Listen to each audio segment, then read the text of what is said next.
Почитувани граѓани, притисоците на власта нема да ги решат проблемите во образованието и детската заштита. Напротив, прашање на момент е кога овие проблеми ќе ескалираат. Оваа власт е глува за потребите на децата, родителите, наставниците, воспитувачите. Се покажа дека е подготвена да го згази уставот, да ги прекрши работничките права, само за да ги заштити своите интереси. Како да не беше доволно тоа што се направија против уставни измени во законите за основно и средно образование, па минатата недела експресно по итна постапка се донесоа и промени во Законот за заштита на деца.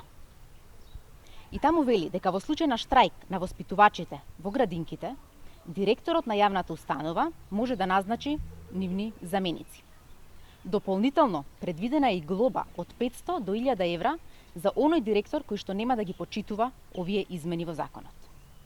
Што ќе се случи ако вработените штрајкуваат само еден ден во неделата секоја недела? Дали ќе се назначуваат заменици за еден ден работа во неделата? И хипотетички ќе образложиме еден случај, како тоа би изгледало.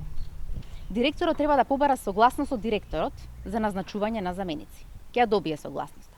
Согласноста оди во Агенција за вработување, а оттаму треба да добие списоци по барани професии. Треба да донесе одлука за вработување и треба да се пополнат М1, М2 образци. Но не може тоа да се случи истиот ден, поради тоа што системот на Агенција за вработување дозволува внесување на образци само со наредниот ден.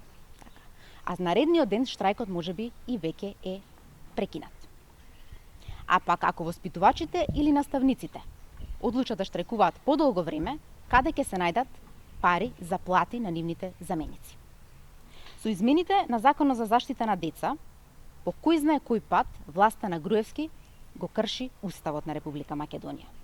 Власта на Груевски го знае само овој единствен начин на решавање или спречување на решавање на проблемите во општеството, свесни за растечкото незадоволство во сите општествени сфери во Македонија.